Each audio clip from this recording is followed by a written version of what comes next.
Hello everybody, this is Yoko's Anime Reactions, and this is going to be my review for Dragon Ball Z Kai episode 70. I have been recording a Dragon Ball Z Kai on a little bit at a time the past couple of days, and so far I am at... last one I recorded was episode 86. Get out of the fridge!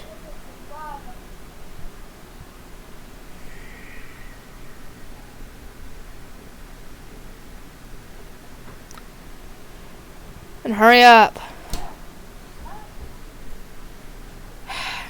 Anyway, I've got 12 episodes left before the Cell saga is over. Oh boy. And I know I said I would work on Naruto this week, but I'm so close to finishing the saga that I'm just going to finish it and then work on, another show. And, this episode is a more explanation on, where Cell came from, and yes, he was a creation of Dr. Gero, and Dr. Gero left his, I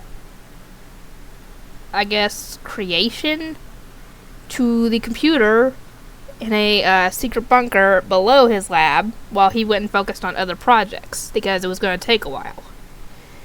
And he finally emerged 24 years later, and he needed two things in order to be considered perfect. Well, technically, I would say technically three things, but I don't know if the biomass is what he technically needed. I know he needed the androids. He needs to have androids. He needs to absorb androids 18 and 17. But in his timeline, they either didn't exist or were already destroyed by Trunks. So, Cell was kind of stuck at this point. So he went and tracked down Trunks and killed him and stole his time machine, which is where he got the time machine from. It's essentially the same thing, but just a different timeline, I really don't want to get into the whole multiverse thing because that's really a spoiler. But that's the only way to technically explain how he was able to kill Trunks in that timeline and then Trunks survived in another. Then again, it's time travel, so it's bound to have weird things.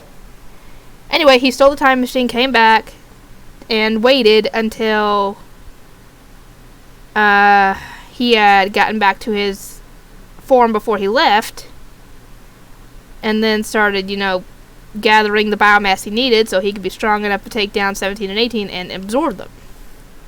And then once he gets to his perfect form, well, he didn't really specify what he was planning on doing. But it's at this point that Trunks and Krillin show up, and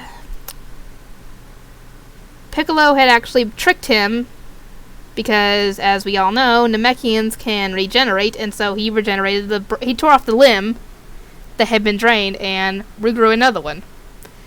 And he would have destroyed Cell, but I can't remember if it was his attack missed or he just didn't get a chance to, but I think he was planning on destroying Cell, obviously, but he didn't get the chance to because Cell decided to use Solar Flare and escape.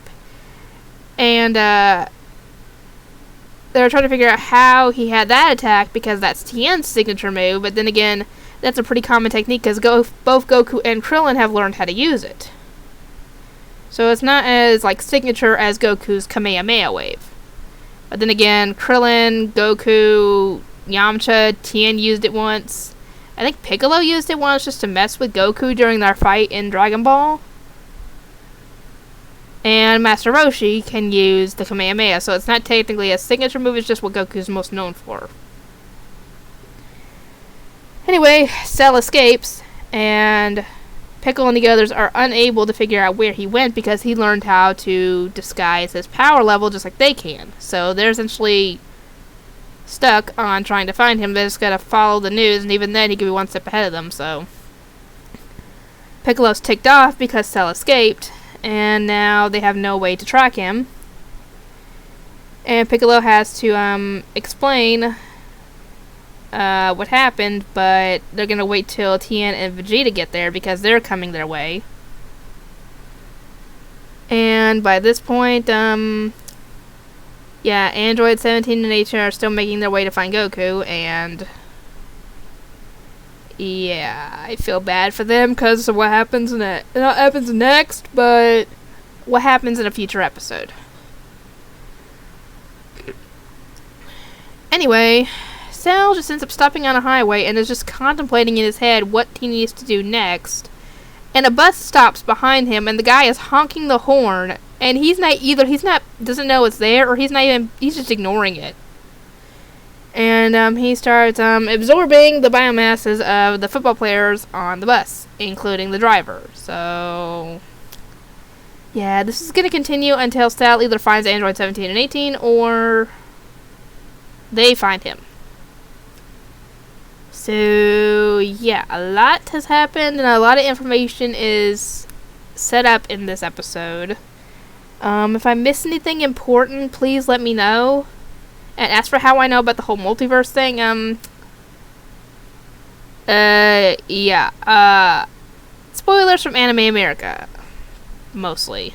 So yeah, blame me for watching their top 10 videos and then end up getting spoiled for Dragon Ball Super. Yeah. Anyway, I hope you guys enjoyed this, and if you haven't already subscribed, feel free to do so, and I hope you guys, I've already said it. See you next time.